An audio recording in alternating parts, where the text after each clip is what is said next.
things within. Where is your beauty without your skin? Fake, fake, fake, it's a new trend. Alright, I am here with victim number 4. I've known her for a little while, so she wants to speak out against Dahvie, so yeah, so tell me like the first time you actually met him, like ever. Okay, the first time I actually ever met him was years after we first started talking. We first started talking around like 2011, 2010, 11. Yeah, and then my first concert was the first time I actually met him, and that was at Peabody's, November 3rd in 2012. I was there. I don't remember much of that night. I was drinking, but I don't think I was fully drunk. Oh, I was a good boy, so I didn't drink.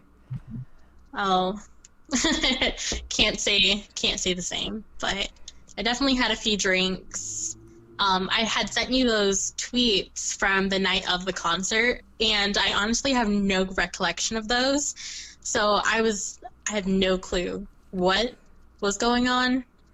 But apparently he had asked me a question, and I had tweeted him back, oh, well, of course you can, silly. I was like, looking back at that now, that is so suspicious. But, yeah, that happened. And then a few days later, after the concert, I was like, you don't even have to get me drunk or, like, something else like that. It was so weird. First time actually meeting him, I think he was also drunk or high, maybe hungover from the previous nights. Yeah, of course, right? He was always high and drunk, and I don't think I've ever met the man sober. But in 2012, yeah, it was a little weird. Before the concert, you know, he hugged me. He told me, you know, oh, I'm so happy you can make it, all that stuff. And after the concert, I remember just chilling at the venue, and me and him were together. He asked me if I wanted to go smoke with him, and I told him I didn't smoke. At this time, I should mention, I was like 14, 15. God. And he was like, okay, so do you want to go ahead and smoke? I think it was like 15 maybe. He was like, all right, let's go smoke. And then I'm like, I don't smoke. And he was like, oh, you're no fun. And, you know, just goofing off with me. He asked me if I wanted to come over his house for like an after party. And previously, this would become like a pattern with him. Around when I was like 14, he would always invite me over his house, but he would be living in, I think, Santa Fe Springs at the time in California. Yeah. And I'm in Ohio. So I'm like, every single time he'd invite me over his house, I'm like, listen, I literally can't, even if I wanted to. And I would always feel so bad that I couldn't make it, because I'm like, I hope he doesn't think I'm trying to avoid him or disrespecting him, but I can't, even if I wanted to. I'm only 14. I don't have a driver's license. I couldn't do it even if I wanted to. And my ride, since it was the end of the show, was already probably there. My phone was dead at that time. And he was just like, all right, just come back to my place. And I'm just like, how am I supposed to get home? I'm like, my ride's probably already here. I have to go. And I'm like, I would go, but I don't have a ride back home. So it was very like logical thinking. That's why I didn't go with him. And he didn't even offer me a ride home, because it would have only taken him to offer me a ride home for me to actually have went with him. And I think it would have been so crazy if I would have. I'm pretty sure if I would have gone, I would have definitely, something would have happened. But I didn't end up going. And before I left, I had asked him for a goodbye kiss. At this point, I was like a big, big fan, loved him, was obsessed with him. He was my everything. And he didn't even think twice, didn't hesitate, and he kissed me right on the lips before I left, and I was 15. My God. Yeah, I had no idea he did all that to you. And that was just the first meeting. I've known him since I was like 21. So, yeah, it's been a long time since, dang, thinking about it, I started talking to him when I was like 13. And he kept in contact with me all the way until I was about 21. Oh, God. Yeah, he pretty much watched me grow up, as weird as that sounds. He almost made it to my graduation when I graduated college. I'd invited him, and he was like, yeah, that sounds fun. And then on the day of, I messaged him on Twitter, and I was like, oh, I wish you could make it to my graduation. He was like, oh, me too, just make it the best day for us. Or he said something along those lines. I think I sent you that screenshot. But yeah, he kept in touch with me. He had me on every single form of social media possible. I had a Twitter, he followed me on there. Instagram, he followed me on there. Tumblr, followed me on there. Vine, at the time when it was really popular and blew up, he followed me on Vine. Oh my god. And he would like all of my Vines, even the ones that had nothing to do with him. So he was on everything. Even my Facebook, he had his personal account follow mine. We would message through there as well. And even on my day-to-day statuses, like my normal statuses that had nothing to do with him, he would comment, and he would be like the only verified person commenting on my posts. So it looked very odd just to see that one random blue check mark in someone's comments, you know? Exactly. Yeah. So me and him were very, very, very close. Wow.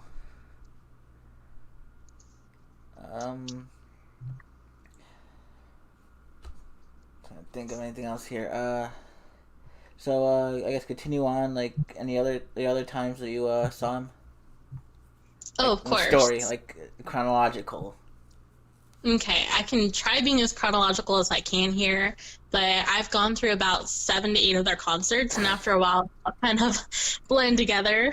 Yeah, I mean, But just do what you can. Just yeah, the second time I remember meeting him was in 2014. So it was like a couple years after initially meeting him. That's when I first met. I don't know if I should say names. Should I change his name? no, it's fine. Okay, you're like, Just no. say his first name. You don't gotta say his full name. Okay, yeah, so that's when I first met.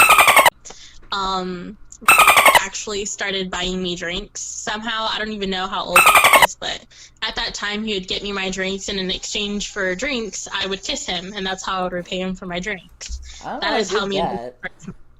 'Cause Huh? he was underage then. I don't know how he did it either, Yeah. but that's how it. I was gonna say. Yeah, and so he would always, yeah, He had ways. actually. He knew people. Yeah, anyway, that's how I first met. It was at the 2014 show. And me and Dahvie have a few videos from that day. One of them, I sent you a few of them. I don't know if you've seen them, but I don't know if you've watched the interviews with like Jesse or Damien now. I watched that one. Yeah. Yeah, so I remember when she was like, oh, and he used to try passing me off as like a family member and things like that. Like when they were together in Yeah. public, he would be like, oh, that's like my little cousin or something like that. He tried to do that to me at the concert the second time meeting me after already kissing me. It was so weird because Patterns. yeah, I have it on video. It was weird. He was like, oh, we're family. And I was like, okay. Like, I just looked at him like, well, damn. And he was like, whoa, wait. And then he tried to like correct himself. He was like, okay, maybe we're not family because she's in love with me. But wait, I love her too. She's awesome. And then I just like smiled and did like a weird look. And he was like, wait, you don't love me? And like got serious for a moment and then started like doing this weird scream yell. And then he was like, okay, well, she does love me.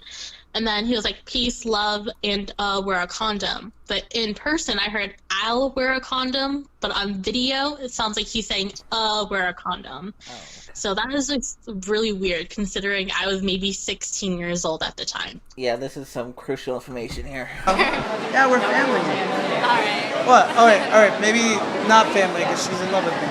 But I love her too. She's awesome. Oh, you don't love me? Oh no, te quiero mucho. Ah! Okay, well, she does love me. So, peace. And, we're gonna... Yeah. Good. Tonight, we're living dead. Loyal to my body. The happy ending is... Now, I haven't done a... Keep going. Yeah, so I was about 16 years old at the time, and after the VIP line had pretty much died down, he also sang Call Me Master to me at the age of 16, which you already know is a song about BDSM. I have him on video singing to me the line, I'll lure you to my bed, the happy ending is. you know, like Yeah. Tonight We're the Living Dead, the happy ending is, yeah, that song. It's been a while. It's been a while since I've actually listened to any of their music, but yeah, he's saying like that one short line to me and then cut himself off only because he didn't have a vocal warm up. So to me, I think that's strange because you're singing a song about BDSM to an underage person, but you're stopping not because of that. You're stopping because of you, because you didn't have a vocal warm up. So it was just a little weird that his reasoning was a little off there. But I have that one on video. He also sang it to me in Spanish. We would make it. He's Puerto Rican. A lot of people don't know that. But yo soy puertorriqueña as well. Like, I'm Puerto Rican. So that's how we kind of like bonded, was just like a little bit of Spanish. And that was kind of like our cute little thing that we had going on. But the whole singing to me and dedicating songs to me, since 2014 has became kind of like our thing. So every concert I'd go to, he would sing/dedicate a new song to me every concert. Especially during like Bewitched, he would always pull me up on stage, and that's when everybody else kind of like invited themselves to be on stage. I don't know if you remember everybody. I remember all that. Yes. I remember those.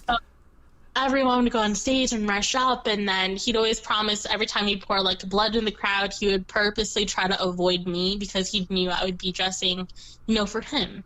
I have a screenshot of that as well. I don't know if I sent that one to you. And he was like, "I won't get blood on you, LOL." Oh yeah, you sent that one.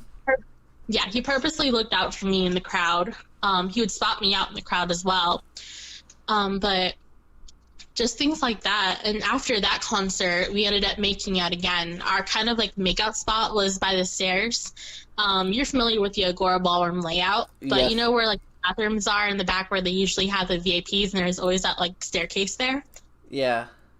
Yeah, so that was like the staircase that we initially started to like make out on and things like that. I sent you a picture of him like hovering over me like by the stairs, and like we're kissing. But I'm looking towards the camera because I'm trying to sneak like a picture or something. I knew I should have taken a video at the time because that would have been like the most perfect evidence, I guess. But you know, at the time I wasn't really trying to collect quote unquote evidence. I was just trying to make, you know, have recorded memories. Huh. So then after that, we went through like so many more like concerts and I was everything. basically there. Yeah, and then that was when I was 16. There were so many other ones. Which one did me and you go to? The Scissors tour. You remember the names of the tours. See, I don't. Yeah, They that all was. just together. That's That one. Yeah, that was the one with me Outpost, right, in Kent? Yep. That one was like the major turning point for several different reasons. Oh yeah. Several different reasons. Oh my god. So prior to that date, we'll get to there soon. Every other concert we went to, we basically would make out. I would always ask for my goodbye kiss, and he'd give one to me right on the lips. Yeah, so just little bits of there. We would always keep in touch, like communication-wise. The accident, I think, happened in 2015, right? 2016. 2016? The Scissors Okay. tour, when I first met you. Yeah, so 2015, we'll backtrack there. This is important. He almost made me the co-writer for his album, Cruel Pornography. Oh yeah, I remember that. Yeah, see, I was helping him with his lyrics secretly.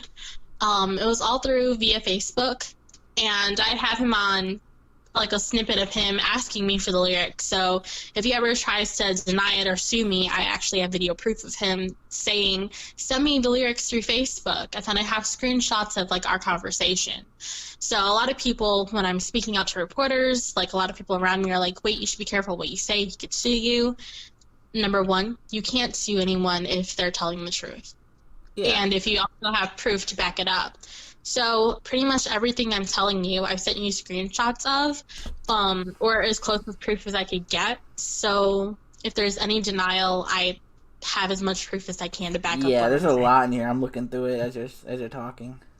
Yeah, I've spoken to many other reporters, and they've also said the same thing. They're like, I have never spoken to anybody else with as much proof as you do, or like as much as you have, and haven't talked to anyone who's known him as long as you have. Like, it's been almost 10 years. So, it's a Yeah. whole last decade.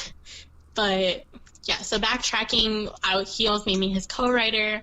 He had promised me on multiple occasions to take me to the studio, but then had really horrible communication, to be honest. Some days I would wait days and days just for him to reply to my last text.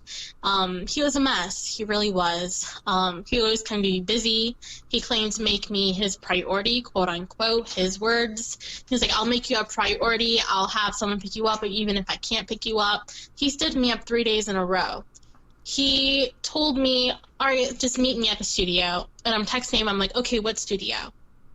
And then I'd wait and wait. And he wouldn't text me. I'm like, how the hell am I supposed to meet you at a place? You won't even tell me the address. You won't even say the name of the studio. So I don't know if he was just stringing me along or giving me false hope. But he would always make promises like that. Like, I'll take you here. I'll do this for you. I'll send you this. And he never followed through with any of it. So basically, I want my story to be like a cautionary tale for those people who are thinking about involving themselves with Dahvie or have already involved themselves with Dahvie. Yeah. Because, number one, he may not start off like abusive. He may not start off manipulative. It literally takes so much time, and you are blinded pretty much the entire way through until the end. And it doesn't hit you until years later. And you're like, oh shit, everything we've ever had between us was either illegal or just wrong.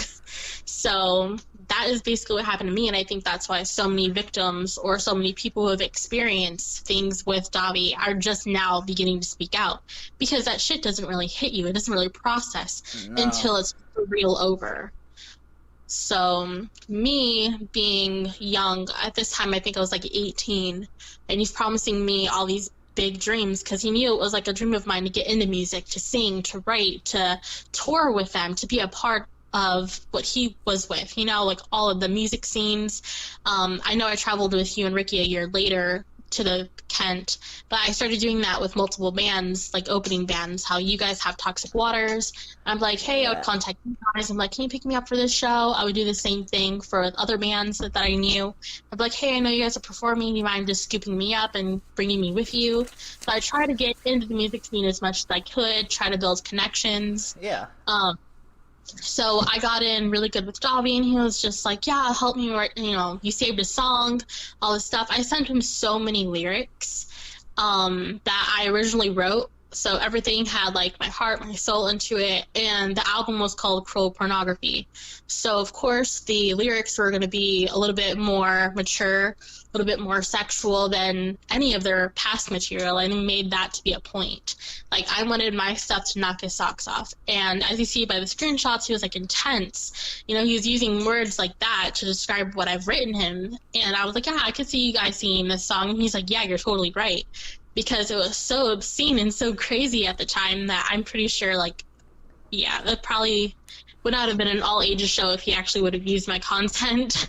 It probably would have had to been like 18 plus, because my lyrics were very pornographic because it fit the album at the time, was Cruel Pornography.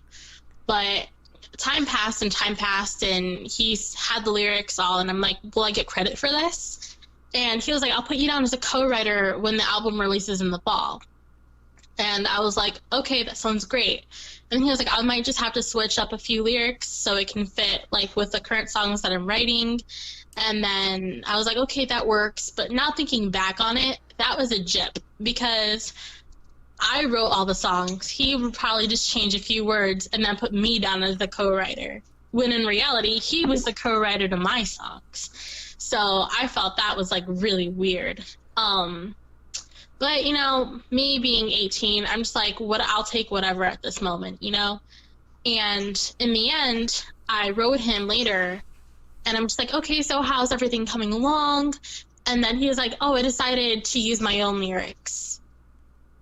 After everything, he was like, I just decided to use my own lyrics. And I was like, okay, were you ever thinking about telling me this? When did you decide this? And looking back on it, I think that he only used his own lyrics because I think I would have been entitled to some kind of money from all the material that I wrote for the album. And I've written probably the entire album myself, like a whole ass album I wrote, and he didn't use any of it.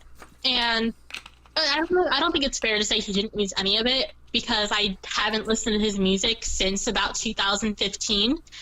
So everything from like 2015 to now, I've never listened to. So I have no idea if he actually used any of my lyrics or any of my sentences, anything. I have no clue. I'm not really interested in looking through his music. Yeah, I'm not either.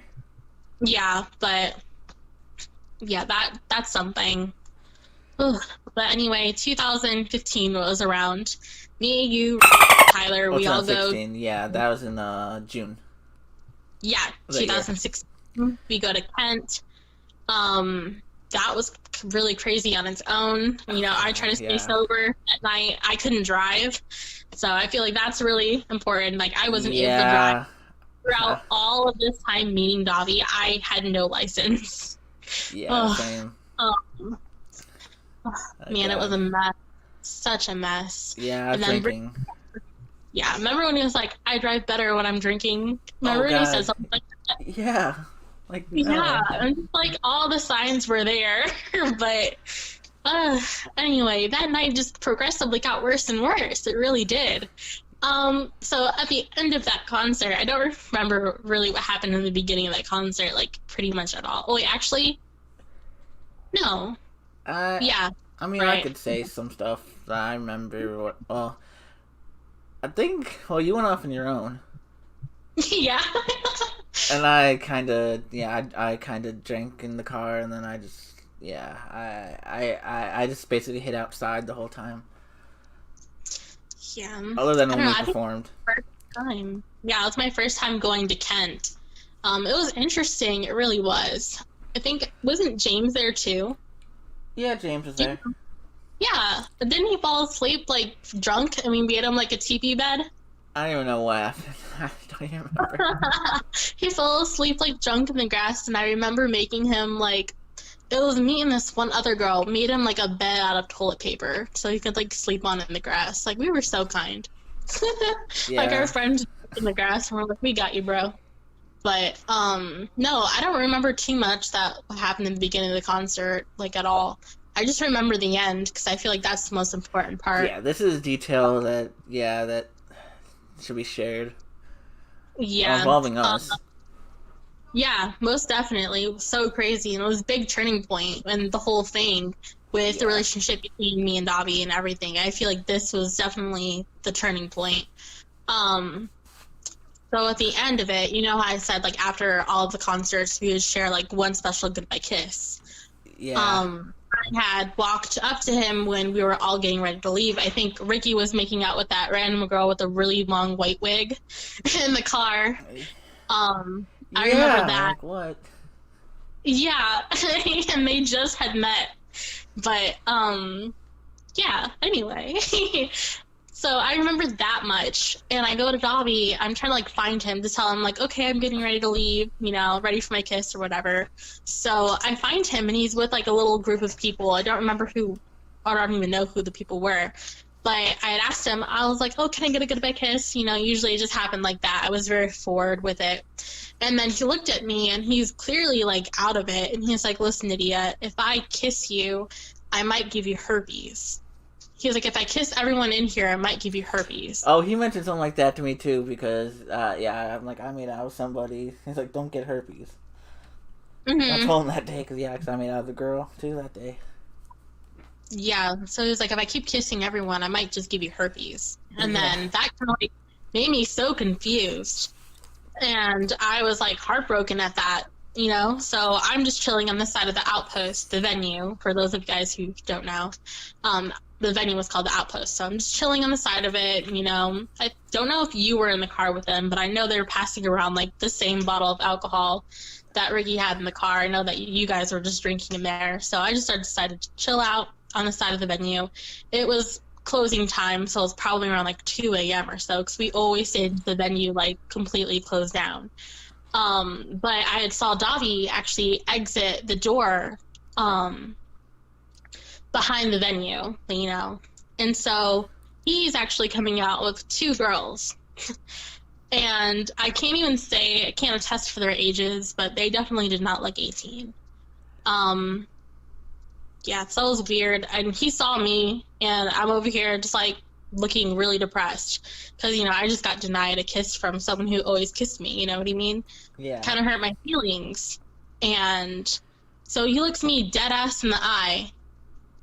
And after telling me back in the venue, if I keep kissing everyone, I might give you herpes, and he never kissed me, he looks me dead in the eye outside and kisses a bitch right in front of my face. Wow. And that made me so crushed. I was crying.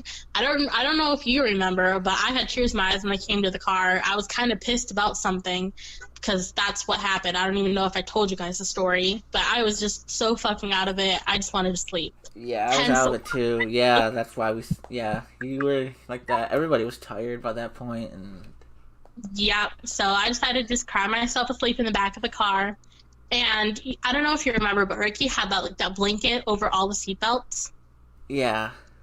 Yeah, that's why I wasn't wearing a seatbelt. So I was like, I don't want to like take off his blanket. Maybe he has it here for a reason. So I'm just like, I'm used to sleep anyway, and sleeping with a seatbelt on is always awkward. But yeah, so I fell asleep, and the next thing I know, I feel like the car swerving a little bit, then would go straight, swerve a little bit, then go straight, and then boom. Yeah, that's what had happened. Boom, and next thing you know, I'm on the floor. Yeah, I remember flying forward, and it was just so crazy. The whole car filled with like white smoke, and I thought he was dead. He was like slumped over the steering wheel. Tyler somehow managed to be okay. Yeah, you had that gash on your forehead, like a bubble with a gash in it, and I remember that. Yeah, smacked my head. Yeah. And then we got out the car, and I'm just like, what if we're all dead? And I just started like freaking out in like a very calm way, I guess. I'm just like, I feel like I died in the car. My soul was the one who like escaped the car. Like that is how it felt. It felt so surreal. Oh my god, yeah. Yeah, it felt so crazy, didn't it? Yeah, I don't know. I woke up and like so confused. Like, what happened? I'm like, I knew this was going to happen one day. Because I was always scared to be in the car at all. Like, he always drove weird. And I never felt comfortable. Yeah, he used to drive with his legs. He never really drove with his arm. Yeah, I'm like, he's going to get us in a crash one day. And sure enough, he did. Yeah. So I'm really glad we all made it out there okay, though. But it was just a really night, and then like the police officer, I remember just like cursing up a storm and kicking the car. He's like, oh, people are gonna kill me, I just got this car, you know. And he wasn't even really concerned about us at all. He didn't even say, are you guys okay? Oh my god, I'm so sorry. He was like, oh my god, my car, you know, like, okay, fuck us then. Yeah, like I was all hugging you and stuff, and he's all yeah, like we were all pretty much shaken. And then when the police finally arrived, I remember at the end, I literally had to beg one of them to take me home because no one else would. I'm just like, listen, my grandparents are definitely not going to drive up and get me.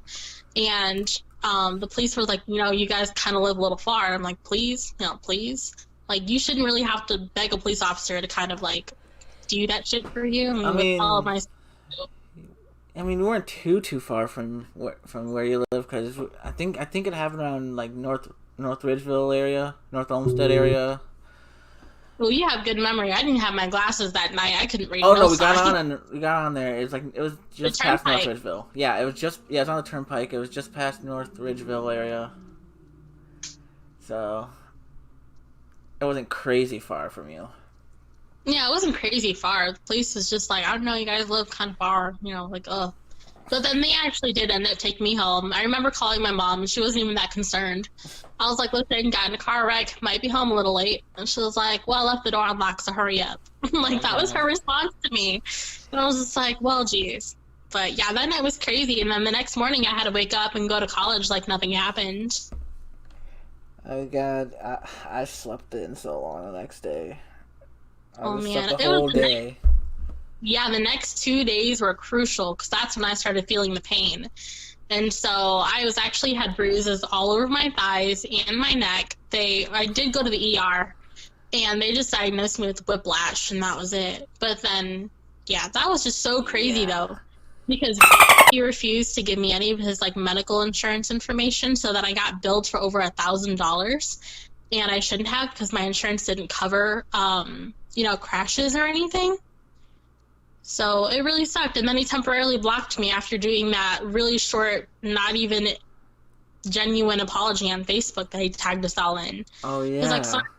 Yeah, he was like, sorry for putting your guys' lives at risk, period. Like, that was it. And then he like temporarily blocked me. And I didn't talk to him for a while after that. I asked him for like his information, and he didn't answer me. Like, it wasn't because he was going to get in trouble. I just needed to cover my medical bill. But he was like, oh, you guys are fine. You guys looked fine. Like, I think he was just worried about getting sued or something. But I wasn't going to. Yeah. Oh, yeah. I could have, too. Like, I got the stuff in the mail, like, a couple days later. Oh, yeah, me too. That big package explaining the car accident and how fast he was going and everything. And, yeah, I definitely could have sued, but I didn't because, I would have felt weird doing that. And plus, cases like that take forever. Yeah, I didn't feel like doing that either. Yeah, and then after that, I do remember going to a chiropractor, and it turned out that my whole spine ended up shifting to the left, and now I have early signs of degenerative disc disease, meaning that my spine actually has chipped discs in it.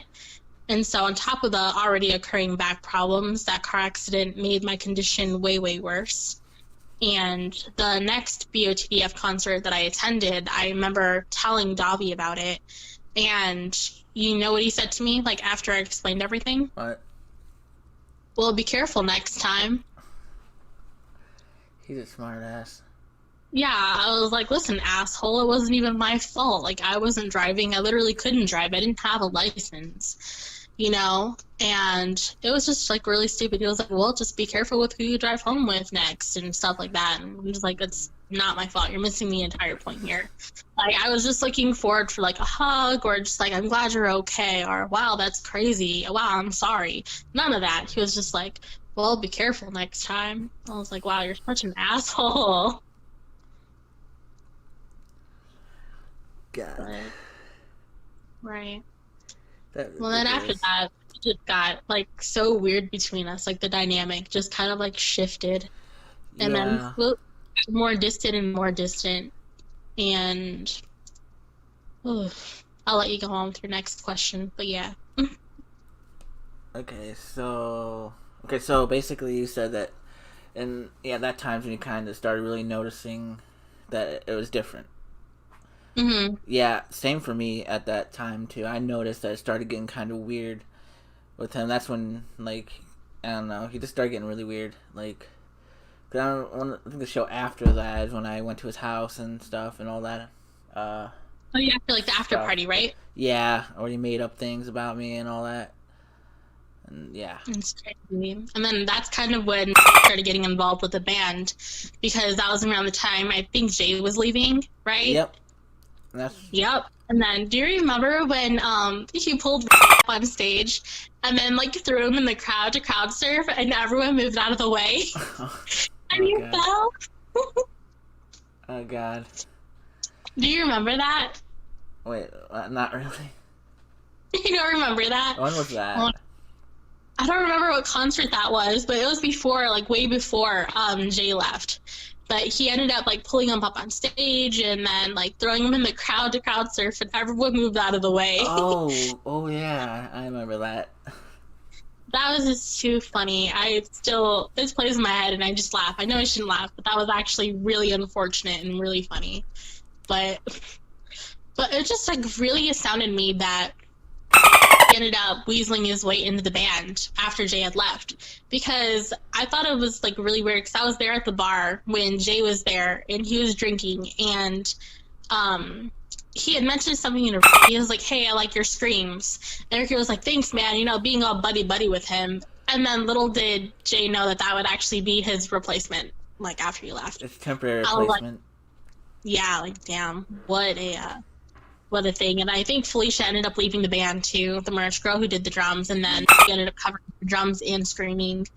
at the time, and Oh yeah, because I went all the way to like outside of Pittsburgh just to see Dahvie. Yeah, Felicia wasn't there. Odie wasn't there. mm-hmm. Yep, it was just them. Yep, and then I don't remember if this was before or after, but no, it had to have been before because he wasn't even in that band. I don't even know if he had you guys in the band. I don't even know if Toxic Waters was a thing. Maybe it was. Maybe you were When? there and I just didn't know you personally. When? He opened up for Aurora. Yeah, I was there. You were there? I wasn't there. I don't think. Oh, okay. Well, ended up doing kind of like a single thing, and he invited me to go see Aurora with him because he was opening up for them. I've never heard of Aurora before. They were okay. They were decent. But yeah, things got really weird that night. I don't know if I explained it to you, but I'll do it on record. So I know that the whole thing was really about like Dahvie and everything, but just people who kind of gravitate towards Dahvie or associate himself and things like that, like things just are so weird. The dynamics are so weird with everyone pretty much. Yeah. He had always begged me, even since the 2014 show, to basically, you know, have sexual relations with him. And that this would be like a reoccurring request. I should put it, like, just always requesting it.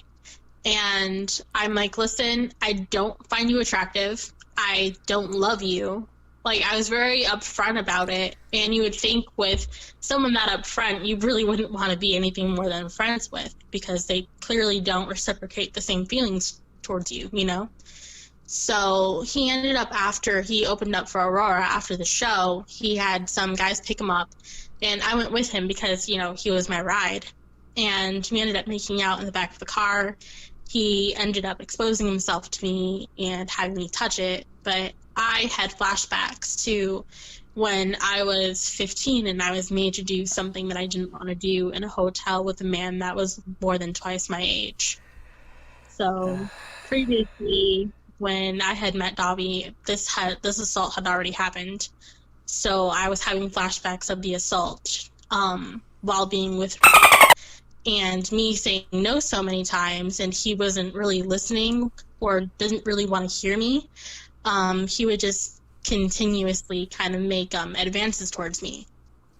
And so going to, I think it was like his cousin's friend's house or his friend's cousin's house, something like that. And he was like, you want to relieve me upstairs in the bedroom? And I'm just like, no. I'm just straight up, no, I don't. And he was like, oh, come on. And I'm just like, no. So I ended up sitting like there was like a porch swing outside. And so I was sitting down. And he was like, come on, let me at least just like finger you. And I'm just like, listen, I lied to him and I'm like, I'm on my period. I can't.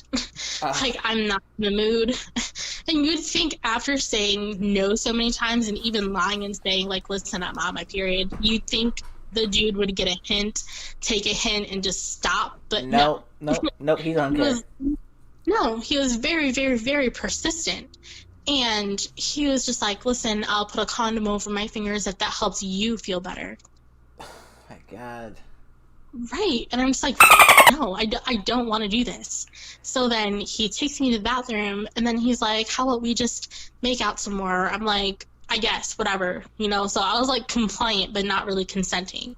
And I feel like that's very important to say, that compliance is not the same thing as consent. And I kind of want to start that as like a hashtag almost, because compliance is just when you go along with something, not really saying yes. And that happens during rape situations. That happens during sexual assaulting. You're complying because you're afraid. You're complying because you're not thinking. Although I think I was like 17, 18 when this did happen, you know, it was just compliance, but not really consent. But we ended up making out on the floor, and he tried to get really handsy with me. And I'm just like, I don't feel comfortable, you know, taking off anything, like not even a shirt, not my pants, not my socks. Like, I don't feel comfortable taking off anything. Yeah. Like, we're cool for kissing, that's fine. But he didn't really, you know, listen. So he ended up taking off his pants and ended up grinding on me. And it was basically now just dry sex. and we're kissing, we're heavily making out, and he ended up putting me on my knees, and I ended up performing a sexual act on him. And I ended up stopping, not even midway, because I'm like, this is not what I want. No, like, I don't want to do this. So I completely stop. He gets pissed. He pulls up his pants, zips it up, turns off the light on me, and leaves me on the floor and shuts the door in the bathroom. My God. And he just leaves me there. And so I get up. So I get up. I'm trying to fix myself, look in the mirror. I'm like, I feel dirty because I'm in a bathroom that stinks. I don't even know where I am. And so I'm fixing myself. I'm looking in the mirror. I'm just like, okay, breathe, pretty much. So I go outside of the bathroom, and everyone's just looking at us, and they're smirking. So I don't know what the fuck he told other people, but we definitely did not have sex. My God. But they were looking at me like, oh, I know what you guys were doing, things like that. So I was just like, I don't know what the hell he told people, but we never did anything of the sort. So,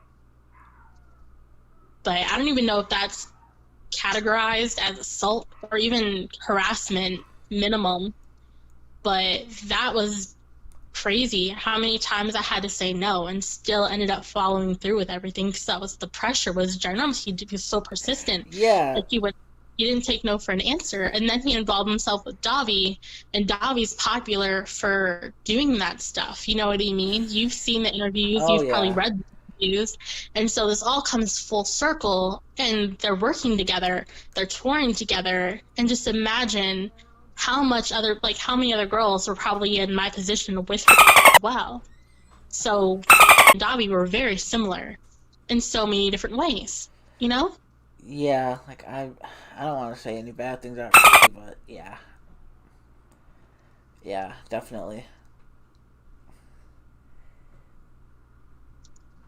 So just throwing that one out there, because I've already heard stories about like other women, and I'm just like, I don't know if the fame went to his head, or not even fame. He's not even famous. A lot of people don't even know who he is. But touring with them, I'm pretty sure fans, they fall for pretty much anyone. They fall for the keyboardist, they fall for the bassist, they fall for anyone who ever shows interest in them, because a lot of us come from broken households. A lot of us come from abusive households. We're ignored. So any kind of affection or any kind of attention that we get from men, whether older or not, we kind of fall fast for that, and we cling to it. And that's what happened to me and Dahvie. He was way older than I was, but I clung to him because he gave me that attention. He made me feel like I was someone. He would always call me my lady, my love, dedicate songs to me, promise to write songs with me, promise to make music with me, promise to go to my graduation. He did such good promises, and he talked it up. He always called me beautiful. He would grab my face. He would literally make out with me at concerts, and I was like, no way this man could lie and say that, no way this man couldn't really love me. I had a screenshot of like him saying, I love you to the stars and back, or something like that. But I was like, do you really love me? Like, I'm trying to make sure that I'm not crazy.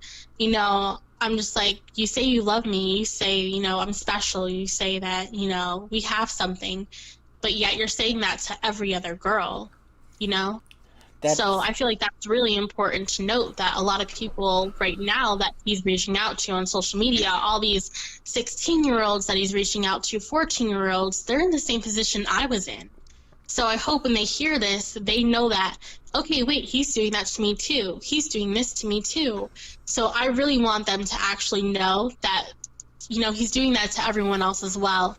And don't fall for his tricks, because this is something he does. It's a pattern with him. He has it down to a T. It's his formula, That is just what he does. Like, it's all a pattern. Like, everybody's stories seem to match up, but there's still these people denying it. Even with all this proof, everything makes sense, but people don't connect it, I guess. Yeah. I don't know. And even if there's parents listening, I want them to listen to this too. Because my parents, I say parents, I had more than one at the time, but my mother, for example, she didn't really care. She would like to think that she did care, but You know, I want parents to be more involved in what their children are doing, where they're going. You know, because Yeah. it'll help prevent a lot.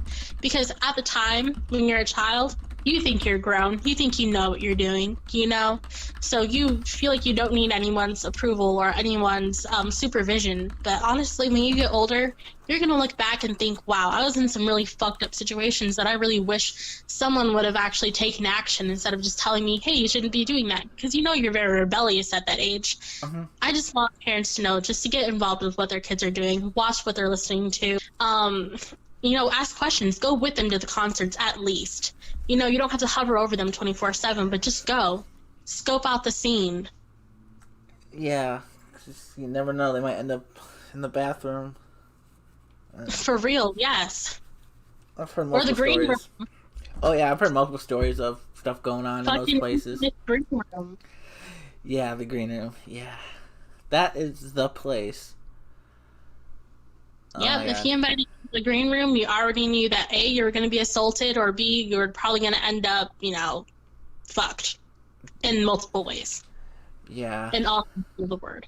Especially at the Agora, like, and I've been down there, there's like a hallway, and there's like a bathroom somewhere down there with like a door, I think it locks, and yeah. So a lot of things can go on down there.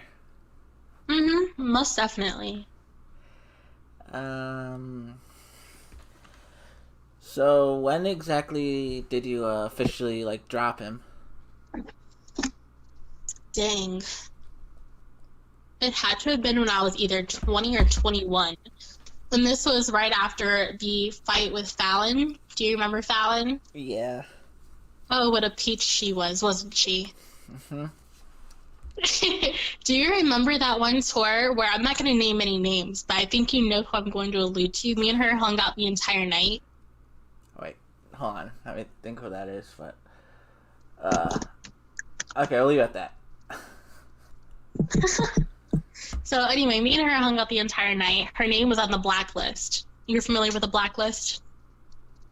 The blacklist. Yeah. Yeah, doesn't that mean somebody's not supposed to be there? Yes, exactly. So Okay. she ended up coming all the way from her state to come here. And I believe it was Fallon who actually put her on the blacklist, because Dahvie had personally invited her to be at the show. And so she ended up texting me, and she's like, all right, Nydia, I'm here. And then she was like, but they won't let me in. I was like, they won't let you in? What? I've never even knew there was a blacklist, but I guess it makes sense. You know what I mean? Yeah. But like, for some reason, my name's on the list and I can't get in the venue. And so the bouncer, he was like, yeah, I can't let you in. Your name's clearly on the list. It clearly says not to let you in. So then we had to wait for Dahvie to clear everything up. But Fallon immediately, I don't even know what her deal was, but she did not like me off the get. So Yeah. maybe it was because of association, because of who I was with that night. But I don't know. She just didn't like me. Yeah. So me and her, the girl, we were just sitting there by the podium at the front of the door. And Fallon comes over and she's like, you guys better keep your shirt on. And then we just turned to each other and we're like, what the fuck? Like, keep our shirt on. Like, who said anything about stripping? You know what I mean? So it was just so weird. And she had girls, like one girl on her right and then one girl on her left. She had like pigtails in and like a mini skirt with, you know how Dahvie is with this fucking schoolgirl shit? Yeah. Are you a good student? Well, I fucking hated that line, God. but God. that infamous fucking line. Yep. But yeah, so she dressed as a quote-unquote good student, I guess. And so she came up to us and she was just like being a bully, pretty much.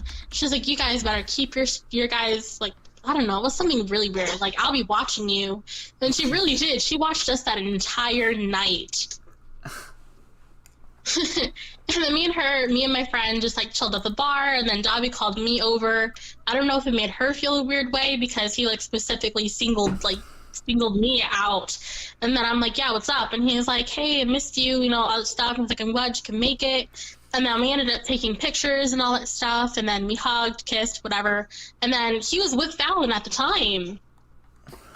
Oh God. He was never faithful to any of his girlfriends. Wasn't I have the faithful proof. to Jenny, Maddie, Madeline.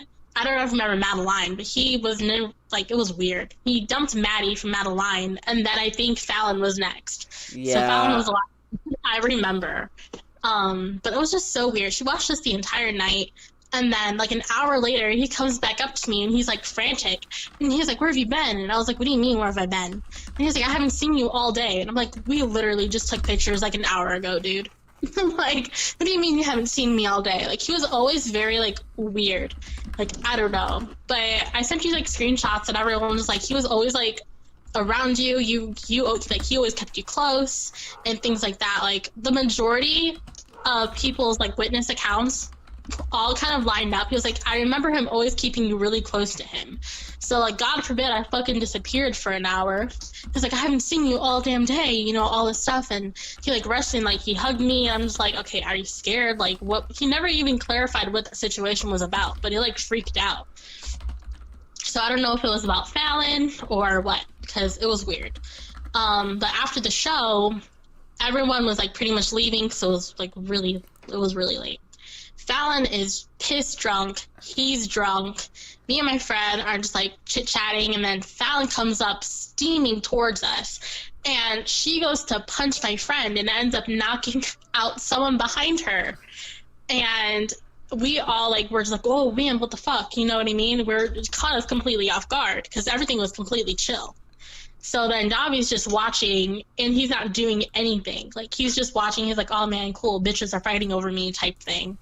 And I'm just like, I don't even know what's going on. I didn't do anything. You know, me and her have been together the entire night. Like, she didn't do anything. I could attest for that. But Fallon just tried to punch her and then knock somebody else out behind her. And it was just so weird. The whole dynamic was so weird. Dahvie didn't do anything. And then I think Fallon had to go and throw up somewhere. And then we all got we all got kicked out of the venue after that. And I feel like that was the last time I actually really, like, knew that me and him were going to be kind of done, because Fallon didn't like me, and Fallon ended up blocking me on some kind of social media.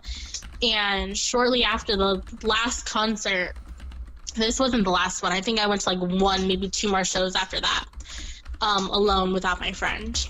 But I feel like that was also the point where things kind of just, I knew it was dying out, you know? The concert after that was, I think he tried to renew himself as, like, Master of Death. Oh, God. Do you remember that? I remember that. He had that, and Sinners and Winners, and what else? He got Kawaii Monster. He has a million names. He just keeps going on different projects. Exactly. And that's so weird, because I went to his gram, and it turns out he actually went underneath, like, 20 different names. Yeah. And that's sketchy as fuck. He keeps changing it, yeah. Yeah, he keeps changing it. He has, like, he's contacting girls through his, like, merch account. Like, it's so weird. But anyway, back to the Master of Death thing. That is when it kind of, like, drew the line a bit. Because, number one, he tried to make me fucking bow to Satan. And I was like, listen, bro, I didn't sign up for this. You know, like... Yeah, I remember that. Weird. It was so weird. And he was like, we're all gonna bow to our Lord and Savior Satan. And he started, like, doing, like, this weird prayer. He's like, everyone on your knees. I don't care how. Find a way. I remember and he that. was like, yeah, he was like, everyone on their knees.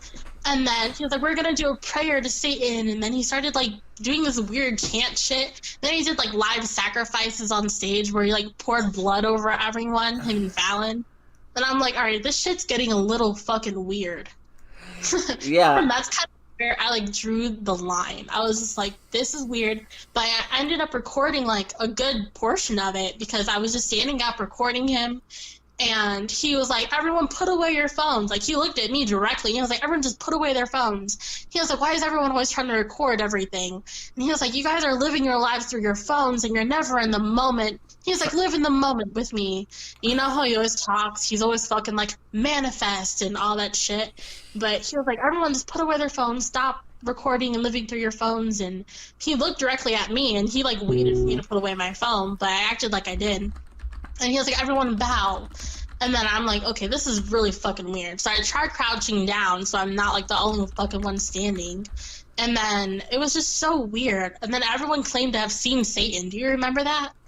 Yeah, that night was pretty weird, too. That night was so fucking weird. Everyone was like, did you see that? It was Satan. And everyone was saying it. And I'm like, I fucking missed it. Because, like, I saw nothing of the sort. everyone's like, oh my god, he had like a ram head and all this shit. I'm like, I don't know what the hell y'all seeing. Yeah, I didn't see any of that. I would know.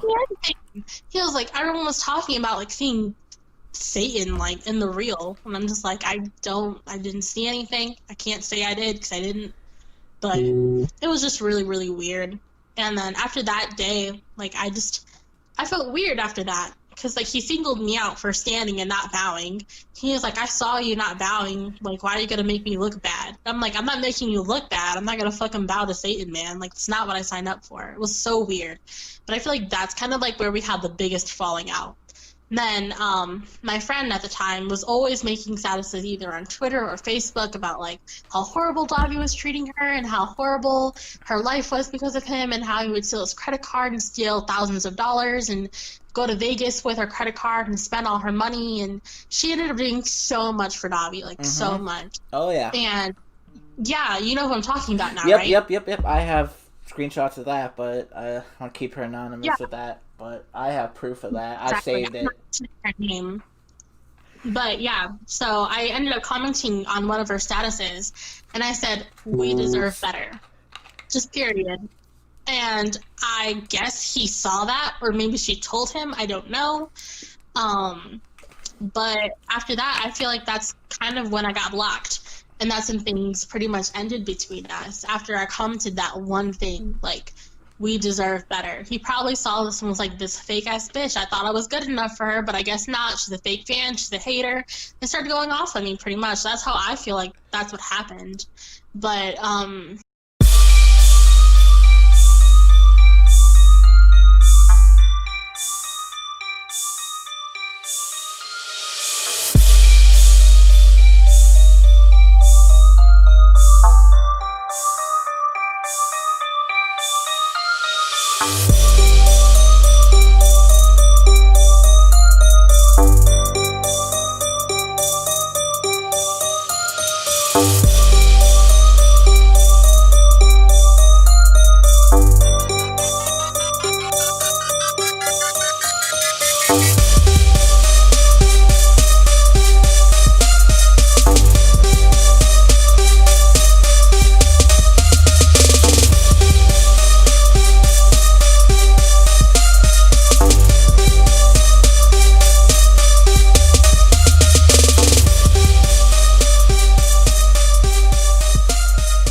Well, that part I had to cut out, but anyway, that would conclude this interview.